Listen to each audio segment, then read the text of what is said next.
Listen to this for just a moment.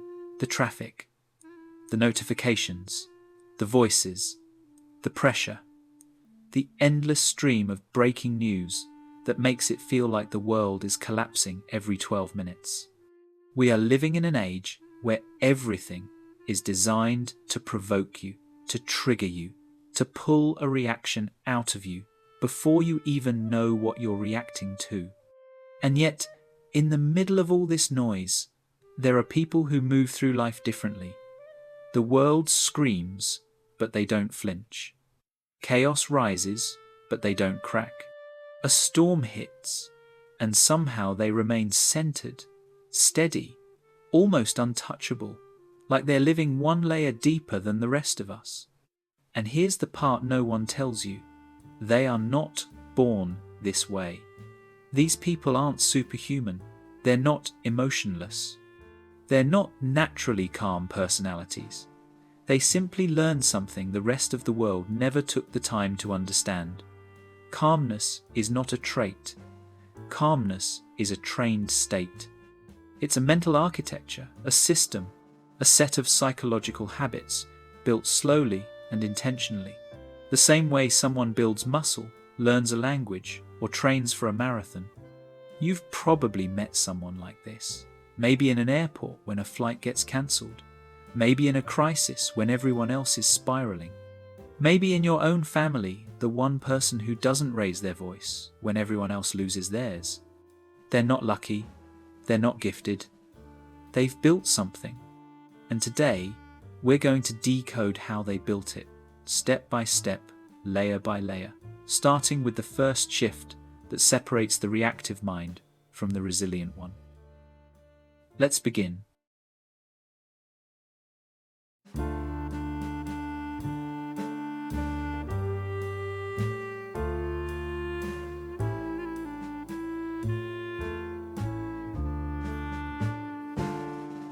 If you pay close attention to truly calm people, you'll notice something subtle but powerful about the way they interpret reality. They don't label every inconvenience as a crisis. They don't take every obstacle personally. And they don't pour emotional energy into things that refuse to bend to their will. Calm people operate with a mental filter, one borrowed straight from Stoic philosophy, called the dichotomy of control. The ability to distinguish, instantly and instinctively, between what can be changed and what cannot. Most people blur that line. They argue with circumstances. They fight facts. They resist the uncomfortable truth that some things will not move no matter how hard you push. And because of that, they exhaust themselves emotionally long before the real problem is even addressed. But calm individuals think differently. They treat reality like a map. There are roads they can choose, and there are mountains they cannot move. And instead of wasting energy trying to bulldoze the mountain, they simply walk a better route. Take the airport example. 2 people, same cancelled flight. One explodes, yelling, demanding, melting down. The other breathes, accepts the situation, and says, "What's the next available flight?" Same event, different reality. Because one person tried to control the uncontrollable, while the other redirected their energy toward what could actually change. This is the first major pivot toward deep calm. Stop negotiating with what already is. Calm people don't surrender, they optimize. They don't react to circumstances, they respond to options. And that shift alone removes more stress than most people realize. Once you stop fighting the mountain, you finally have the strength to climb it. To understand calmness, you have to understand the machinery inside the mind, the system responsible for every impulsive text, every angry outburst, every panic spiral. Most people don't react because they're weak. They react because their brain is wired to do so. The moment something feels threatening, embarrassing, uncertain, or out of control, a small almond-shaped structure deep in the brain, the amygdala, fires like an alarm. Its job is simple: protect you, but its method is primitive. It reacts first and thinks later. That's why the heart races before you understand why your voice rises before you choose your words, and why you replay negative comments more intensely than positive ones. This process is called an amygdala hijack, the emotional brain temporarily overriding the rational one. And in a world overloaded with stimulation, the amygdala fires more often than ever before. But calm people have trained a different pathway. When their amygdala signals danger, their prefrontal cortex, the part of the brain responsible for reasoning, perspective, and long-term thinking, steps in before the emotion takes full control. They still feel the surge, the heat, the tension, but they don't get consumed by it. They have built what neuroscientists call response latency, a tiny psychological buffer between the emotion and the reaction. That buffer is everything. It's what allows someone to hear something offensive and choose not to escalate. It's what keeps a person steady during crisis. It's what lets them stay grounded while others are drowning in adrenaline. Calmness, biologically speaking, is not the absence of emotion, it's the presence of regulation. And once you understand this, one thing becomes clear. Emotional reactivity isn't a personality trait, it's a training problem, which means it can be untrained. If there is one defining skill that separates calm people from reactive people, it's this. They can watch their emotions without becoming their emotions. Most of us don't do that.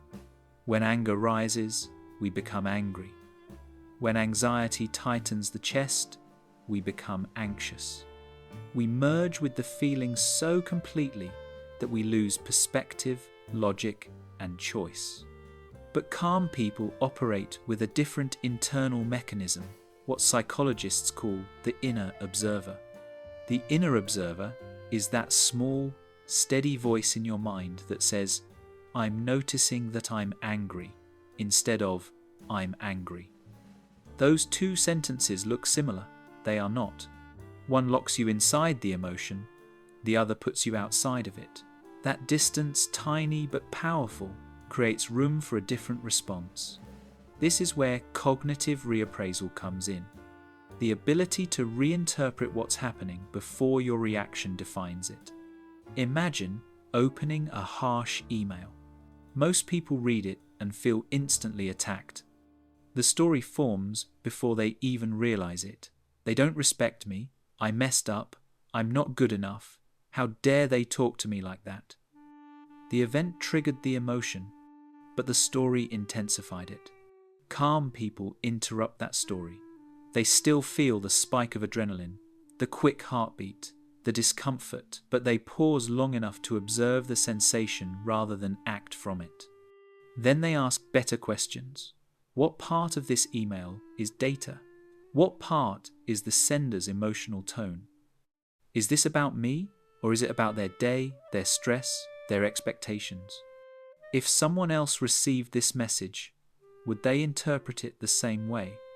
By shifting the meaning, they shift the emotion. And by shifting the emotion, they shift the outcome. Reappraisal is not denial. It's not pretending to be fine.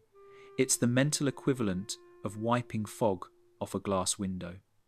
The moment the distortion fades, clarity returns. You respond differently because you see differently. This is why calm people rarely escalate conflict. They don't silence emotion, they translate it. They don't suppress impulses, they question them.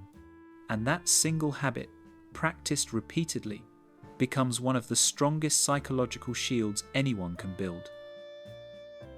One of the biggest misconceptions about calm people is the idea that they don't feel much. But the truth is the opposite. Calm people often feel more, not less. They simply don't confuse processing with suppressing. Suppression is the quiet shutdown, the internal freezing, the swallowing of every feeling because there's no point or no one will understand. It looks calm on the outside, but inside it builds pressure, resentment, emotional numbness. Suppression is a survival strategy, not strength. Processing, however, is deliberate. It's the act of letting emotions move through without letting them take over. Calm people don't ignore their reactions, they notice them, sit with them, name them, reflect on them, and release them when they're done. They understand that emotion is a visitor, not a dictator. And because they allow their feelings to be acknowledged instead of exiled, those feelings lose their destructive power. But here's the part almost no one talks about. Being the calm one carries a cost. The world often assumes that the quiet, steady person has it together. So they become the listener, the mediator, the stabilizer, the emotional anchor for everyone else. People come to them for comfort, for perspective, for grounding. But rarely does anyone ask them, "Are you okay?" Calmness can make someone invisible. Not intentionally, but quietly, like their strength, becomes a reason for others to overlook their struggles. They're perceived as unshakable, and because of that, no one thinks they might need support too. This is the hidden truth. Calm people are not calm because life is light. They're calm because they've learned to carry weight without dropping it. And that weight, if never shared, can become a silent burden. One of the quiet superpowers of calm people is their ability to zoom out, to pull their mind away from the intensity of the moment and place it inside a much wider timeline. Most emotional chaos is short-term thinking, disguised as urgency. When something goes wrong, the brain screams, "This is everything. This is the end. Fix it now."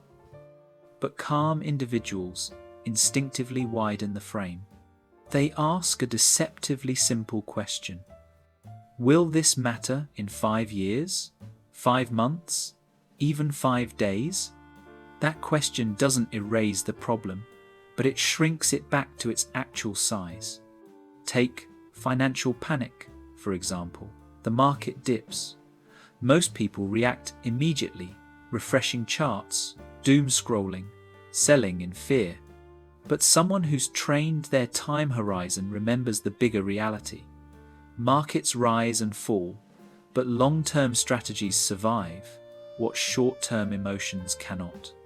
What feels catastrophic today often becomes a footnote tomorrow.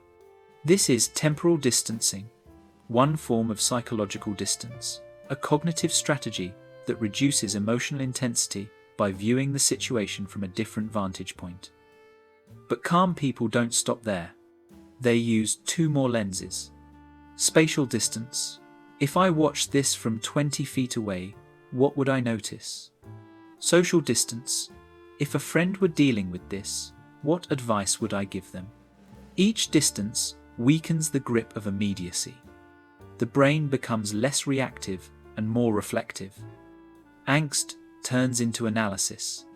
Urgency turns into clarity. Because when you step back far enough and long enough, most storms stop looking like disasters and start looking like weather, temporary, passing, manageable. This is why calm people aren't easily thrown off balance. They don't just change how they feel about the moment. They change the size of the moment.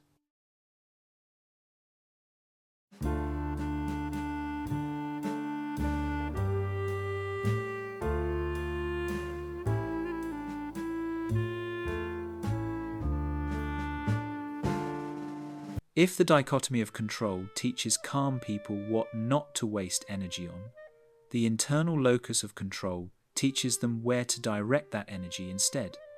This mindset is the psychological engine behind true calm. The belief that while you can't control everything that happens, you can always control how you interpret it, respond to it, and grow from it. Most people don't live this way. When something goes wrong, their first instinct is outward. He ruined this. They failed me. The system is unfair. Life keeps happening to me. This is the external locus of control, the victim mindset. It doesn't mean the world is fair. It simply means you place responsibility for your emotional state in the hands of everything you cannot influence. And nothing destroys calm faster than the feeling of being powerless. But calm people pivot inward. Not in a self-blaming way, rather, in a self-leading way. When a project collapses, they ask, what part of this outcome did I contribute to? What could I improve next time?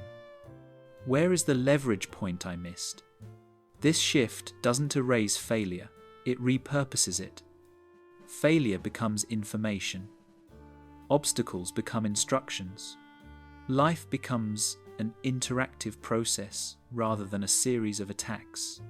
Consider two employees given the same disappointing news. One spirals, "This always happens to me." The other pauses and reframes. "I can't change the past, but I can change the next attempt."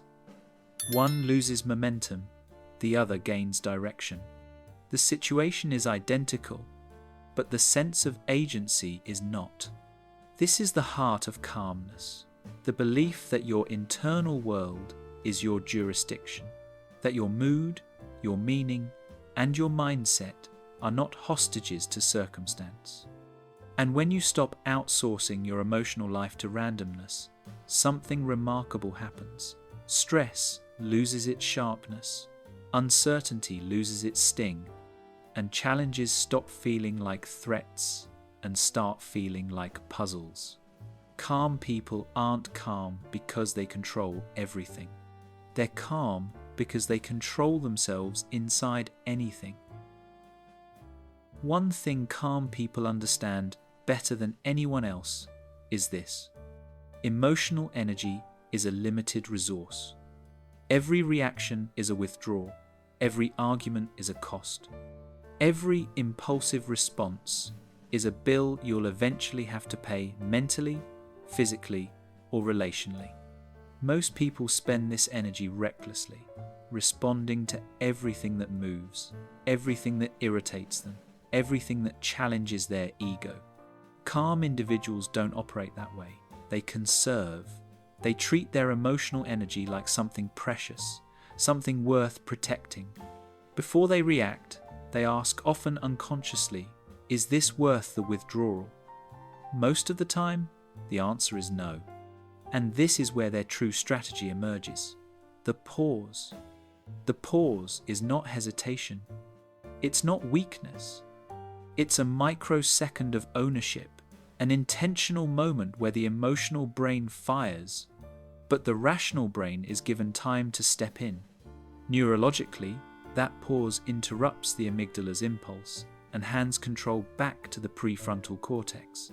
Psychologically, it transforms reactivity into choice. 3 steps simple, but profound. Awareness. Something is rising inside me. Pause, a breath, a beat, a moment of recognition. Reframe. What response aligns with the outcome I want? That's it. That's the architecture of composure. Calmness doesn't come from being unaffected. It comes from refusing to spend energy on reactions that don't move your life forward. Calmness, for many people, doesn't begin as a skill. It begins as a blueprint, often shaped quietly in childhood. Some kids grow up in stable, predictable environments. Others grow up monitoring the emotional temperature of every room, learning early that staying quiet, steady, and observant is the safest way to move through the world. Without realizing it, they develop abilities adults call maturity, noticing subtle shifts, anticipating conflict, reading people's tones before the words even land. What started as survival later becomes something else: awareness. By the time these children become adults, they've spent years training their nervous system to stay alert yet composed. Not because they were taught calmness, but because they needed it. Over time, that sensitivity evolves into clarity. They can sense when someone is speaking from fear rather than anger, when a situation is escalating before others even notice, when a pattern is repeating itself for the 5th or 10th time. And this leads to one of the greatest advantages calm individuals possess: pattern recognition. When your mind isn't hijacked by emotion, it has the bandwidth to see connections. Most people miss the recurring themes in relationships, the predictable cycles in conflict, the cause and effect chains behind decisions. What feels like intuition is often just accumulated observation. Then comes the final stage, wisdom. Not the dramatic kind, but the quiet kind. The understanding that pain can be a teacher, that chaos has rhythms, that very few problems require panic to be solved. Calm people aren't detached, they're informed. They've lived enough, seen enough, reflected enough to know that most storms eventually pass, and those that don't can still be navigated. Calmness isn't the absence of struggle, it's the skill of turning struggle into insight. So when you look at someone calm, truly calm, you're not seeing a personality trait. You're seeing a structure, a system, a lifetime of choosing awareness over impulse, clarity over chaos, perspective over panic.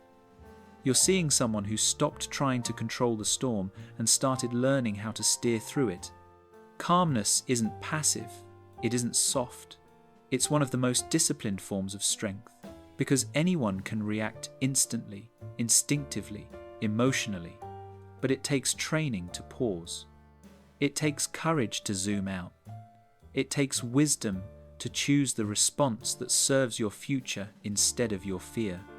And here's the truth: calm people don't avoid storms. They build ships that don't sink. Every habit we explored, control, distance, reappraisal, agency, observation, those are the beams, the sails, the framework of that ship. And you can build it too.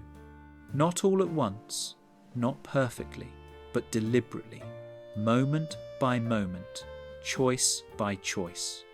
So here's your invitation. Think of one situation this week, just one, where you'll practice even a single piece of this mindset. Maybe the pause, maybe the zoom out, maybe the inner observer. Whatever it is, name it. Share it in the comments. And if these ideas gave you clarity or calm, make sure to subscribe, because we explore the human mind here, one layer at a time. Your ship starts now.